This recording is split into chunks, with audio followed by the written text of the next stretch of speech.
আজিৰে পৰা টিয়কৰ কলিয়াপানীস্থিত শ্ৰী শ্ৰী আউনীআটী সত্ৰত সদৌ অসম ভাওনা সন্মিলনৰ প্ৰথম কেন্দ্ৰীয় অভিৱৰ্তন আৰম্ভ। সদৌ অসম ভাওনা সন্মিলনৰ প্ৰথম বাৰ্ষিক কেন্দ্ৰীয় অভিৱৰ্তন আজিৰে পৰা তিনিদিনীয়া বৰ্ণাঢ্য কাৰ্যসূচীৰে টিয়কৰ কলিয়াপানীস্থিত শ্ৰী শ্ৰী আউনীআটী সত্ৰৰ প্ৰাংগণত আৰম্ভ হৈছে। আজি প্ৰথম দিনা পুৱা পতাকা উত্তোলন বন্তি প্ৰজ্বলনকে ধৰি কেইবাটাও কাৰ্যসূচীৰ পাছত অভিৱৰ্তনৰ উদ্বোধনী কাৰ্যসূচী অনুষ্ঠিত হয়। অসম চৰকাৰৰ কৃষি মন্ত্ৰী অতুল বৰাই শুভ উদ্বোধন কৰা এই অনুষ্ঠানত মৰিয়নিৰ বিধায়ক ৰূপজ্যোতি কুৰ্মী, শ্ৰী শ্ৰী আউনীআটী সত্ৰৰ সত্ৰাধিকাৰ ডক্টৰ পীতাম্বৰ দেৱ গোস্বামী, ডেকা সত্ৰাধিকাৰ দেৱানন্দ দেৱ গোস্বামী, গড়মূৰ সত্ৰৰ সত্ৰাধিকাৰ নেপালী সত্ৰৰ সত্ৰাধিকাৰ কিৰণ চন্দ্ৰ গোস্বামী, বিশিষ্ট সমাজকৰ্মী আদিত্য গোস্বামীকে আৰু বিশিষ্ট লেখিকা ডক্টৰ মালিনী সেৱাৰ অৱসৰপ্ৰাপ্ত বিষয়াসকল জ্যোতি গগৈকে প্ৰমুখ্যে কৰি কেইবাজনো গণ্যমান্য ব্যক্তি অনুষ্ঠানত উপস্থিত থাকে। উক্ত সভাতে ভাওনা স্মৃতি পত্ৰিকা শীৰ্ষক স্মৃতি গ্ৰন্থ উন্মোচন কৰা হয়। উল্লেখযোগ্য যে উক্ত তিনিটা দিনতে যুৱ সন্মিলন, মহিলা সন্মিলন, ভাওনা প্ৰতিযোগিতাৰ বিচাৰকৰ সন্মিলন, সমাৱৰ্তন আদি বহু কাৰ্যসূচীৰ লগতে তিনিটাকৈ দিনত এখন অংকীয়া, এখন সত্ৰীয়া, এখন পূৰ্বতে গাঁৱে ভূঞে প্ৰচলিত আৰ্হিত আৰু এখন বৰ্তমান প্ৰতিযোগিতাৰ বাবে সাজু হোৱা মুঠ 4খন ভাওনা প্ৰদৰ্শিত হ'ব।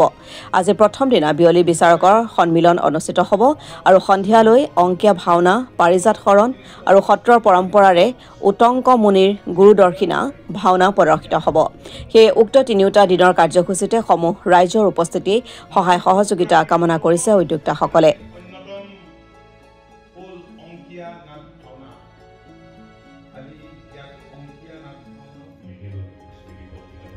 সদৌ অসম ভাওনা সন্মিলনৰ প্ৰথম বাৰ্ষিক অধিৱেশন সন্মিলন শ্ৰী শ্ৰী আউনীআটী সত্ৰৰ এই স্থানত অনুষ্ঠিত কৰিছে আৰু আমাকো নিমন্ত্ৰণ জনাইছিল। সত্ৰাধিকাৰ প্ৰভু ঈশ্বৰে আহিলোঁ, ভাল লাগিল। মৰিয়নি বিধানসভা সমষ্টিৰ বিধায়কগৰাকীও আছে, বিশিষ্ট ব্যক্তিসকল আছে, কেইবাগৰাকীও সত্ৰাধিকাৰ প্ৰভু ঈশ্বৰ আছে। সকলোৰে উপস্থিতিত আজি ইয়াত অংশ ল'বলৈ পাই মই অত্যন্ত আনন্দিত হৈছোঁ। মহাপুৰুষ সৃষ্ট ভাওনা উজনি নামনি সকলোতে হয় আৰু মই ভাবোঁ যে বৰ্তমান সময়ত নতুন প্ৰজন্মই বুজিব পৰাকৈ আমাৰ সত্ৰাধিকাৰ প্ৰভু ঈশ্বৰসকলে কেতবোৰ নতুন পদক্ষেপ লোৱাৰো বৰ্তমান সময়ত নিশ্চয় প্ৰয়োজন আছে।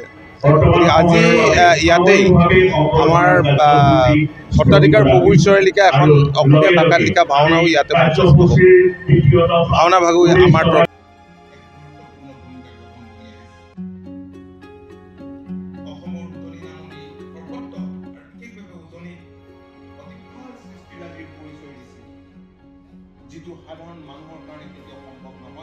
টিয়কৰ পৰা বিৰাজ বৰা ৰিপৰ্ট, অসম টুডে।